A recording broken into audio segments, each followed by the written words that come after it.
Nothing like a springtime roller coaster for us here in Colorado. We have winter weather advisories in place. We have freeze warnings that we're tracking. We are tracking high fire danger, so some of everything going on for us. But I want to take a look at the drought monitor because this moisture, albeit low totals, is very, very welcome as the entire state is under drought, with most of us under at least severe drought, ranging from that moderate to exceptional up in the high country where things are as bad as it gets, and worsening conditions here in the Denver area, looking at that extreme drought. So we will take the snow. We love the snow. But for today in southeastern Colorado, it's a different story. Red flag warnings are in effect. We could see winds gusts as high as 50 miles per hour there, with dry and warm conditions expected.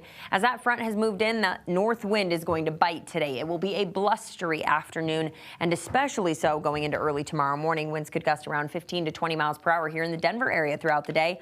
And that'll come with that snow. The snow started to fall in the high country on overnight Thursday night into early Friday morning, and we're going to continue to watch that snow move through the Denver area. It is a quick hitting strong system, though. It's a sharp cold front, obviously cooling us down a lot, but the snow comes and goes rather quickly. That said, it's enough to cause some concerns out there. Winter weather advisories in place in the high country until 3 o'clock today, so it's just an indication of how fast the snow will come and go. Mountains expecting as much as about 9 inches, and that's going to be closer to pass levels, so some slick conditions possible out there. If you're traveling up to the high country today, keep that in mind. On average, we're looking at about 2 to 6 inches up in the high country. So the snow hitting the mountains first before reaching the Denver area through the mid-morning. It clears out by the afternoon, and evening time will be quiet across the state. This is 6:40 Friday night.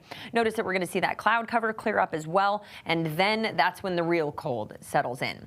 As far as those snow totals, as I mentioned, on average about 2 to 6 up in the high country. I'm tracking around trace to 2 inches here in the Denver metro, so we're not expecting a lot, and that will accumulate on our colder surfaces, on our grassy surfaces, before we see that accumulate on the roads because it's been so very warm.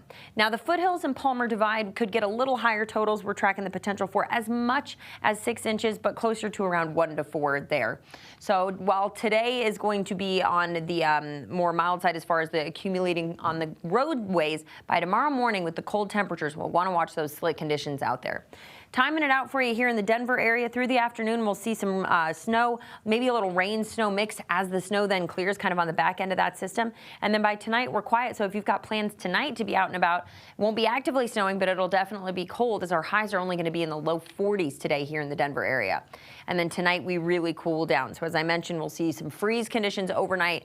Check the road conditions going into tomorrow morning. A hard freeze goes into effect. We're looking at freeze warnings from 8 p.m. tonight until 8 a.m.